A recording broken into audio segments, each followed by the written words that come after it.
তোই বঙ্গবীর কাদের সিদ্দিকী উপলব্ধি অনুভব সঠিক পথে পরিচালিত হচ্ছে।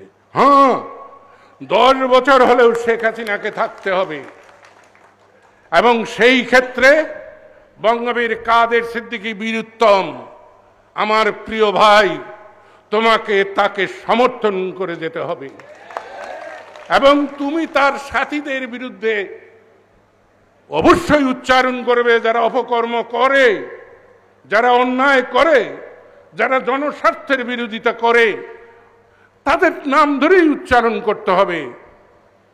সেটাকে আমি দূষণীয় মনে করি না। আমি জিজ্ঞেস করি, আওয়ামী লীগেররা তো ডাকাতি করছে, টেন্ডারবাজি করছে, চুরি করছে, আপনারা সব সৎপুত্ররা, আপনারা যখন ক্ষমতায় ছিলেন আপনারা কি করেছেন গো? হ্যাঁ, আপনারা কে, কি করেছেন? আপনারাই তো পথ দেখিয়েছেন। ৭৫ পর্যন্ত চুরি হয় নাই, অব্যবস্থা ছিল, অব্যবস্থা ছিল, ঘাটতি ছিল। 9 মাসের পোড়ামাটি নীতির কারণে বাংলাদেশের অর্থনৈতিক অবস্থা খারাপ ছিল, খাদ্য ছিল না। আমেরিকা খাদ্যের জাহাজ আটকিয়ে দিয়ে বাংলাদেশে আকাল তৈরি করে দিল, দুর্ভিক্ষ তৈরি করে দিল।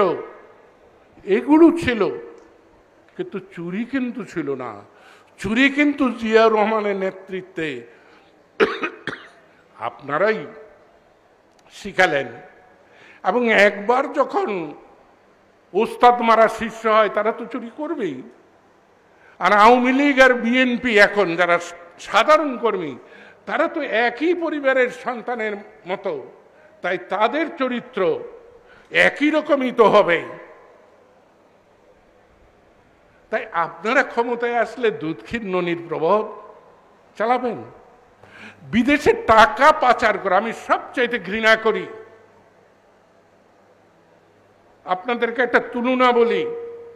ওই গ্রাম দেশে আগে বলতো যে জাল ভালো, জেলে ভালো, জলাশয়ে মাছ আছে, প্রচুর মাছ উঠছে, কিন্তু খালইটা ভাঙা।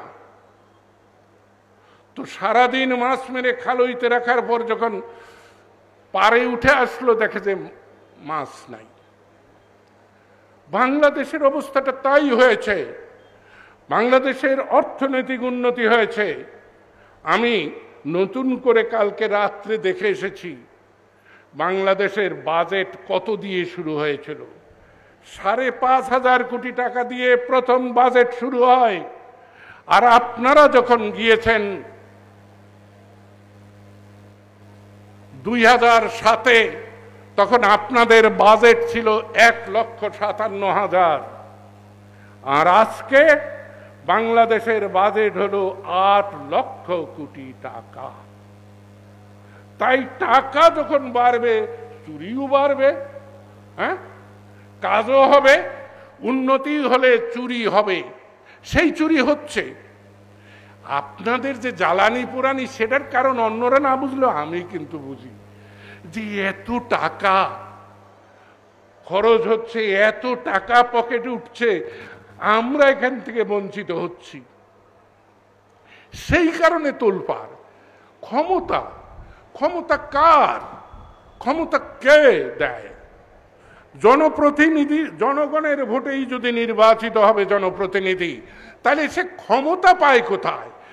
সে প্রতিনিধিত্ব করে, সে রাষ্ট্র পরিচালন করবে, এর বেশি তো কিছু নয়। তো ক্ষমতার থেকে উৎখাত করতে হবে। আমি মনে করি না শেখ হাসিনা ক্ষমতায় আছে। শেখ হাসিনা, যে কথাটা বঙ্গবীর কাদের সিদ্দিকী বীরুত্তম আপনাদের বলেছি, শেখ হাসিনারও সমস্যা আছে।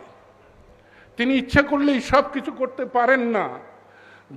তার দলীয় সমস্যা আছে, জাতীয় সমস্যা আছে, আন্তর্জাতিক সমস্যা আছে। এই সমস্যাগুলোকে মোকাবেলা করে তাকে রাষ্ট্র চালাতে হচ্ছে। তাই আজকে শেখ হাসিনা গেলে আপনারা চোখ বুঝে ভাবুন তো। আর চোখই বুঝবেন কেন, একেবারে ড্যাব ড্যাব করে তাকিয়ে দেখুন তো কে আসবে, কে আসে। ওই ওই ছেলেটা, ওই অর্বাচীন নাবালক ছেলেটা, হ্যাঁ, যে নাকি শাহীন স্কুল ক্লাস 11 থেকে বহিষ্কৃত হয়েছিল, সেই ছেলেটা, হ্যাঁ, ও কি? তাই আমি ওই যে কথা দিয়ে শুরু করেছিলাম, শোক নয়, আত্মোপলব্ধি হোক যে আসলে আমাদের কি করা উচিত। আর যথার্থই বঙ্গবীর কাদের সিদ্দিকী উপলব্ধি, অনুভব সঠিক পথে পরিচালিত হচ্ছে। হ্যাঁ, 10 বছর হলেও শেখ হাসিনাকে থাকতে হবে, এবং সেই ক্ষেত্রে বঙ্গবীর কাদের সিদ্দিকী বীরুত্তম, আমার প্রিয় ভাই, তোমাকে তাকে সমর্থন করে যেতে হবে। এবং তুমি তার সাথীদের বিরুদ্ধে অবশ্যই উচ্চারণ করবে, যারা অপকর্ম করে, যারা অন্যায় করে, যারা জনস্বার্থের বিরোধিতা করে, তাদের নাম ধরেই উচ্চারণ করতে হবে। সেটাকে আমি দূষণীয় মনে করি না, কারণ রাজনীতির আনুগত্য নিঃশর্ত নয়, রাজনীতির আনুগত্য শর্ত সাপেক্ষ। আমার একটা কর্মসূচি আছে, আমার একটা আদর্শ আছে, আমার একটা লক্ষ্য আছে। সেই আদর্শ, লক্ষ্য, কর্মসূচির পথে এগুতে গিয়ে আমি একা যখন পারবো না, তখন ওই বাসে যেমন টাঙ্গাইল থেকে ঢাকা যায়, একা যদি যেত তাহলে তাকে 15,000 টাকা দিতে হতো। 50 জনে যখন যায় তো 15,000 টাকা ভাগ হয়ে 50 জনের মধ্যে আসে। ঠিক তেমনি রাজনৈতিকভাবে আমি রাজনীতিতে বাংলাদেশ ক্রান্তিকালে আছে এ কথা আমি মনে করি না।